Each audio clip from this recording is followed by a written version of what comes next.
여러분 안녕하세요. 매일 아침 북한으로 출근하는 남한 남자 북출남 한진식입니다. 이호주입니다. 김지영입니다. 네, 저희 다시 돌아왔습니다. 네. 봐도 또 반갑네요. 저희는. 네. 저희가 지금 요즘에는 계속 스튜디오 안에서 찍고 있잖아요. 네. 또 밖에서 찍기엔 너무 덥고 더워요. 더운 것뿐만이 아니라 그 끈적끈적한 거 있잖아요. 요즘 특히 이제 비가 오다 말다 계속 그러니까. 흐린 날씨들이 계속되다 보니까 쏟아지지. 정말 왜 그런지 끈적하고 뭐 장마 영향 딩동댕.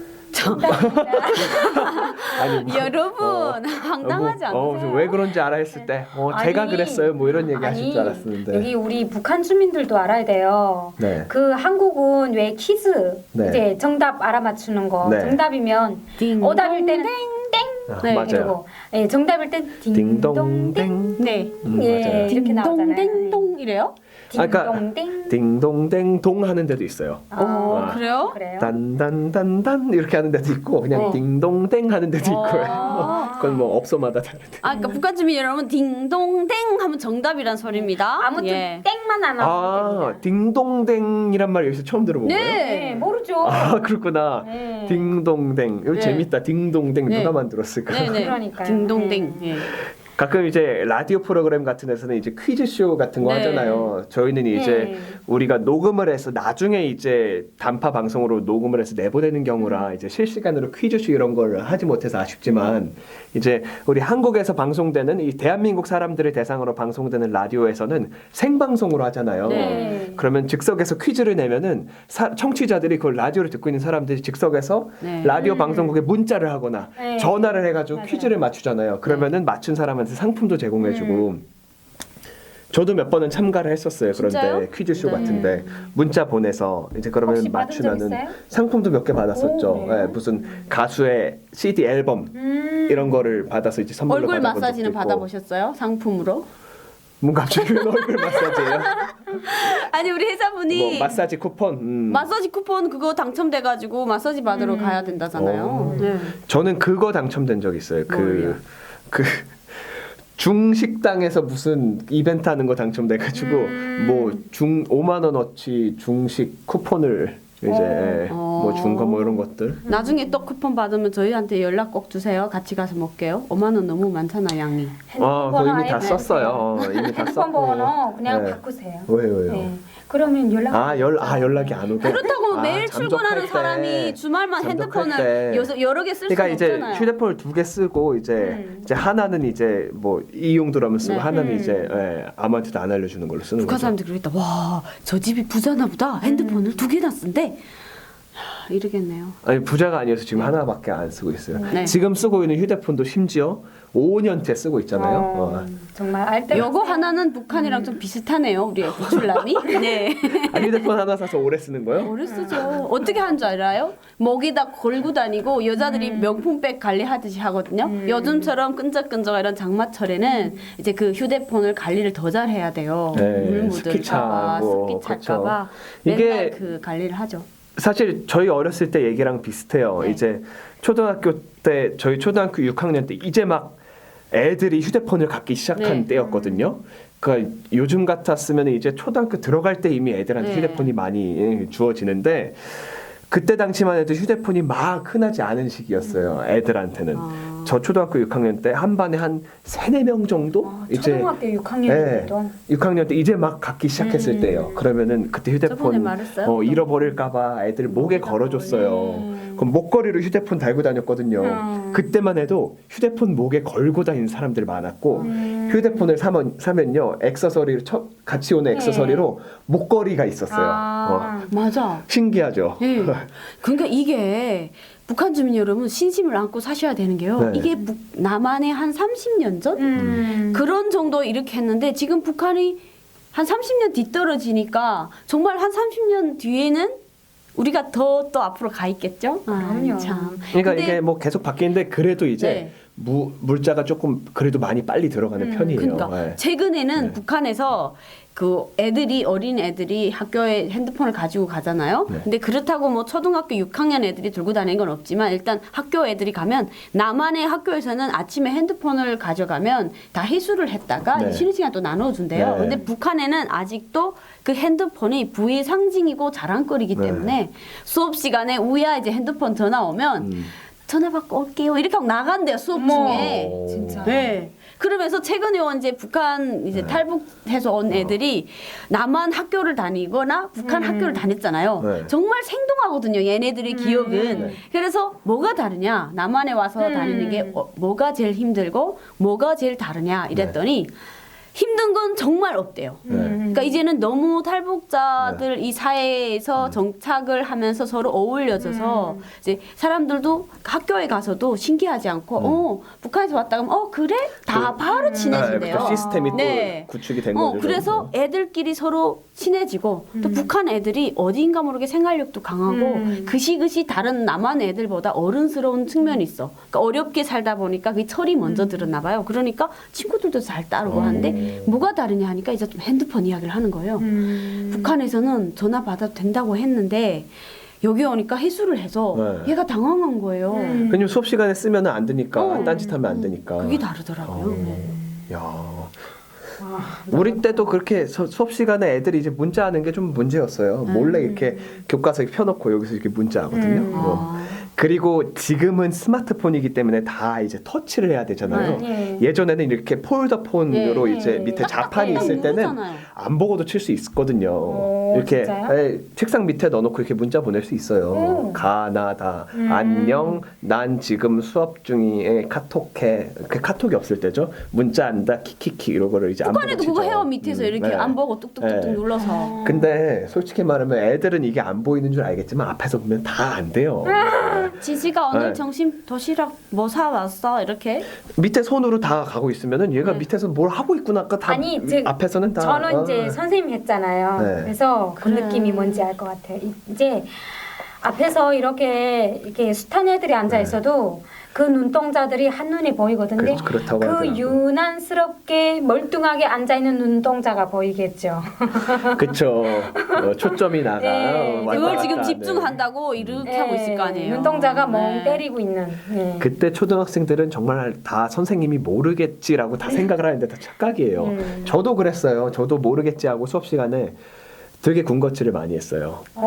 그래요? 전 수업 시간에 필통을 2개 갖고 다녔어요. 초등학교 때. 하나는 정말 필통이었고 하나는 그 과자를 담아둔 필통이었어요.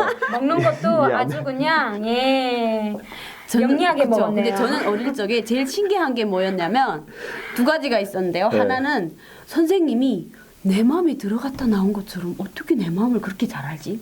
선생님이 이제 너 이러려고 했지? 너 공부 안 하고 또 지금 어디 나가서 놀려고 했지? 너무 신기한 거예요. 네. 엄마 아버지도 너 지금 이러고 있으려 했지? 어떻게 어른들은 저렇게 아이들 마음을 딱딱 알아맞추지? 제가 어른이 돼 보니까 알겠더라고요. 그리고 그쵸. 신기했던 게 북한에 하기 전 그런 거 못 봤죠. 이제 그 교통보안원이 도로에 있어서 이게 신호를 주잖아요. 네. 손으로 수기처럼 이렇게 신호를 주는데 저는 저런 사람들은 정말 천재나 보다. 머리가 좋은 사람들이나 보다.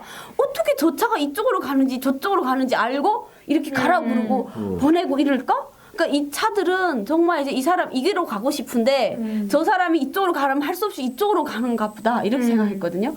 그런데 우리 이모부가 네. 그 교통 경찰의 우두머리였어요. 그래서 네. 제가 궁금해서 물어봤거든요. 네. 어떻게 조차하는 사람들은 저기를 아냐고 했더니 방향등을 그때 알려주더라고요. 그래서 불이 깜빡깜빡하면 그쪽으로 가라고 이렇게 보낸다고 그래서 제가 그렇구나 이렇게 알았던 적이 있거든요.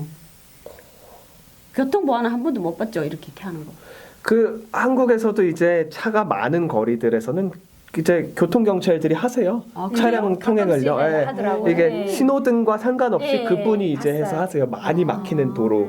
요즘에도 큰 도로는 저희 집 앞 사거리는 아침마다 경찰들이 와서 해요. 네, 그때는 근데 이제 신호등과 상관없이 그 사람 지시에 따라서 이제 북한에는 이동하죠. 장마철에도 그분들이 있어요. 도로에.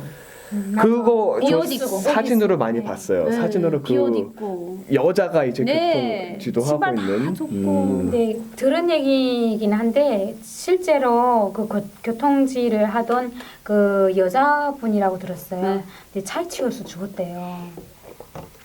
그게 사실 그 안전한 직업은 아니죠. 네. 되게 위험한 직업이에요. 그러니까 그 네. 북한에도 음주운전이 있어요. 네. 있대요. 그래서 그렇죠. 술 먹고 하면 네, 다 그래서 음주운전이죠. 음주운전을 이제 하면서 치웠대요. 그래서 죽었다는 그런 얘기 들었어요. 아, 끈적끈적한 이야기하다 또 슬픈 이야기하고. 그러게요. 되게 네. 이제 끈적끈적하니 우리 이제 장마철 이야기로 시작했는데 이제 뭐 휴대폰의 네. 방수가 안 된다부터 해서 하려던 얘기는 이제 옛날에 휴대폰에 이제 방수되게 하려고 네. 이제 비닐 케이스 같은 걸 씌우던 시절도 네, 있었다는 네. 거, 뭐 그쵸. 그런 시절도 있었다는 얘기를 하려고 했었는데 아무튼 이제 시간이 많이 갔지만 이제 장마철이니까 너무 끈적끈적해요.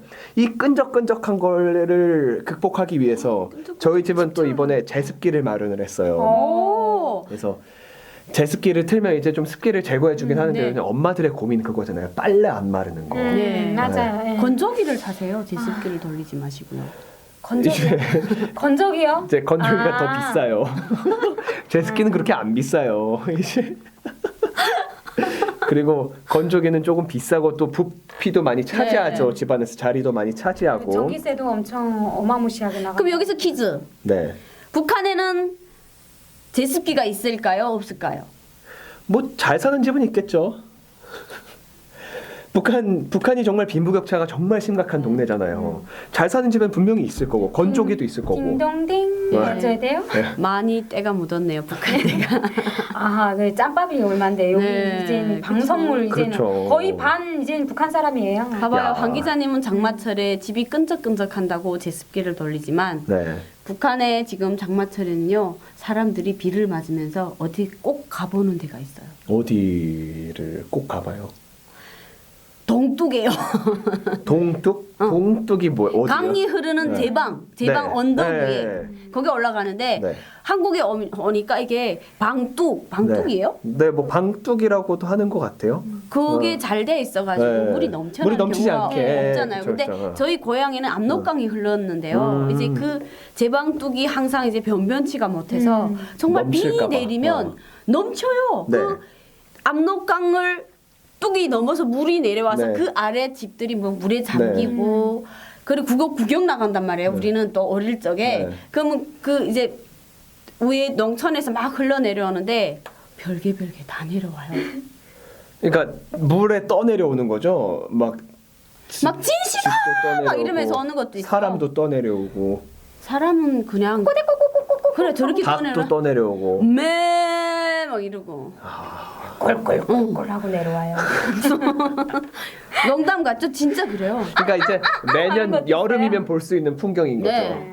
근데 그 정도로 떠내려갈 정도면은 그 피해가 사실은 심각한 거잖아요. 네, 어마어마하죠. 이미 뭐 무슨 돼지우리 같은 건 다 무너졌을 거고. 근데 너무 좀 처량한 게 짐승들도 이제 그런 상황에서는 이제 그 살겠다는 그 욕구가 네. 그렇죠. 강한 게 느껴지는 게 본능인가 봐요. 돼지는 그 금을 막 둥둥 떠내려가다 판자라도 있으면 막 그냥 순간적으로 확 잡어. 그걸 잡고 나는 신기한 게 불쌍한데 너무 신기한 귀엽다. 게 네, 확 순간적으로 잡어. 짐승들은 어떻게 그렇게 다 헤엄을 잘 치죠? 아니 필사적으로 하는 거예요. 걔네들 아니, 살기 위한 사람은 물에 빠졌을 때 아무리 필사적으로 해도 가라앉는데 닭도 다 떠서 내려오고 소도 떠서 내려오고 돼지도 동동동동 떠서 내려오는데 어떻게 이제 그럴까요? 강아지가 판자 위에서 이제 막 이제 그 왜 여기서 수상 스키라고 하나 네. 예, 그 장면인 거예요. 네, 맞아요. 물이 떠내려오는데 그 판자 위에 딱 올라서서 다리 다 안 떨어지려고 힘을 딱 짚고 거기서 버티는 예, 거죠. 버티는 거예요. 막. 왜냐면은 그러고 떠내려가면 바닥까지 떠내려갈 수도 있으니까 걔네들은 어떻게든 그런 거 보면 살려고. 진짜 좀 약간 슬프기도 하고 그것도 처량하더라고요. 그거 살린다고 또 독특하게 하시는 분들도 있어요. 맞아요. 밧줄을 던진다든가 아니면 반자 긴 거를 개 잡으라고 밧줄 네. 던져. 개 아니 진짜예요? 진짜 그런다니까. 뭐 어떻게 개가 알아듣고 잡나? 개가 아니, 무슨 만화 같은 얘기를. 야 걔한테 이렇게 아니. 야 이거 이거 잡아. 그때는 짐승들도 안다고요. 이게 본능으로 그래 이제 뭔가 던져주면 사람들이 네, 막 나를 이렇게 하면서 구하려고 던져주고 하는구나 해서 뭔가 하면 이제 교감이 오면 돼요. 잡는단 말이에요. 진짜 왜 그러세요? 뭐 이거는 뭐 제가 직접 안 봤으니까 네. 그래도 저는 이런 장면들을 항상 TV로만 봤어요. 네. 정말 수해가 심하게 난 지역에서 네. 또 아니면 뭐 외국에서 이렇게 좀 피해 입은 장면들을 보면 이렇게 다 떠내려가는 모습들을 많이 보고 제 두 눈으로는 사실 직접 관찰을 못했어요. 웬만하면 이제 아까 말씀하셨지만 강물이 웬만큼 넘치지 않도록 네. 이런 것들이 설치가 돼 있고 이제 댐 같은 것도 이제 그쵸. 수위를 계속 조절하면서 이제 하는데 그럼에도 불구하고 또 피해를 입는 지역이 매년 있긴 해요. 또 지대가 낮은 지역에 살고 계신 분들은 여전히 피해를 입는데 그럼 피해 위험 지역들은 계속해서 이제 좀 뭐 복구가 필요하고 또 대책도 세워야 되겠지만 상대적으로 아무래도 적은 사람들이 이제 대한민국에서는 피해를 입겠죠. 그런데 그런 거 보면 이제 북한 지역에서는 아직도 웬만한 사람들은 다 그런 걸 계속 걱정하고 살아야 되는. 해마다. 네. 그렇죠. 우리 또 아파트에 살고 있으니까 그런 네. 걱정에서는 조금은 그냥 자유롭잖아요. 요즘에 북출남이 그냥 뭐 장마철이라서 비 와서 습기가 있어서 몸이 끈적끈적하는 것도 이렇게 짜증을 내는데요. 북한에는 끈적끈적한 걸 느낄 새가 없이 그래. 삶이 짜증을 낼 그런 게 없겠네요. 네, 삶이 그냥 그러니까 사람은 항상 이것보다 더 힘들다 생각할 때는 그것보다 더 힘든 상황에 가보면 이게 힘들지가 않대요. 맞아요, 그러니까 맞아요. 이 끈적거리는 게 힘든 한 기자님은 정말 행복한 고민이고 북한 사람들은 끈적끈적한 그 짜증나는 기분을 느낄 새도 없이 막 그 어려운 장마 계절을 넘어가는데 또 최근에 이제 장마가 끝나고 나면 또 농사가 제대로 될지 비는 또 얼만큼 왔을지 막 이런 게 걱정이 되죠. 그렇죠. 이 걱정이라는 거는 사실은 어떻게 하다 보면 정말 끊임이 없는 것 같아요. 진짜. 근데 정말 중요한 거는 우리가 이런 처한 환경에서 처한 상황에서도 끝까지 우리가 좀 이 삶의 의지를 놓지 않고 열심히 살아가는 거 이게 제일 중요하지 않나 싶은데 그쵸. 올해도 어김없이 아마 비는 올 거예요. 네. 그리고 태풍도 찾아올 거고 분명히 또 피해를 입는 네. 분들이 생기겠죠. 네. 이거는 뭐 우리가 예측할 수 없는 자연재해이기 때문에 이거 뭐 어쩔 수 없는 부분들이 있지만 그럼에도 불구하고 끊임없이 우리가 어떻게든 이제 희망을 잡고 살아가야겠다. 그렇죠. 네. 그래도 좀 이거라도 또 이겨내고 또 다른 우리 행복과 기쁨을 위해서 살아가야겠다라는 좀 의지가 있는 게 저는 네. 좀 좋은 것 같고. 여러분, 예. 신심을 잃지 마십시오. 세상은 너무 좋고요. 그곳에서만 벗어만 수만 있다면 정말 행복한 날이 오니까 꼭 건강 챙기시고요. 조심하셔서 만나는 날까지 힘을 잃지 말아야 되죠. 그래요. 네. 또 이렇게 넘어오셔서 이렇게 네. 여기서 잘 살고 계신 분들이 그렇죠. 네. 정말 많이 있어요. 네. 3만 명이 넘는 분들이 이렇게 살고 계시고 이 안에서도 또 물론 또 힘들죠. 이 안에서 또 새로운 문화 또 새로운 그 남조선 사람들하고 또 상대해야 되는 게 또 쉽지도 않으실 것 같아요. 아니요, 여기서도 또 절대 힘들지만 안 힘들어요. 거기에 그래요. 비하면 그러니까 거기 남조선 비했을 때. 사람들 네. 이렇게 착한 한진식 같은 사람들이 많아서 정말 괜찮아요. 나쁜 네. 사람들도 많아요. 저도 가끔은 나쁠 때도 있어요. 나쁜 게 북한의 나쁜 거랑 대비할 수가 없어요. 그러니까 힘내시고요. 일단은 그것에 벗어나는 수밖에 없어요. 예, 여기 이쪽에 삶도 참 경험해보고 네, 가시면은 그렇죠. 또 새로운 시각이 열릴 겁니다. 네. 아무튼 이제 앞으로 장마철 다가오는데 좀 마음의 준비를 또 다들 하셨으면 좋겠고 아무쪼록 좀 올해는 피해가 많이 없었으면 좋겠습니다. 저희도 마음으로 기원하도록 하겠습니다. 자, 그럼 오늘은 좀 퇴근해 볼까요? 네. 오늘도 무사히 퇴근.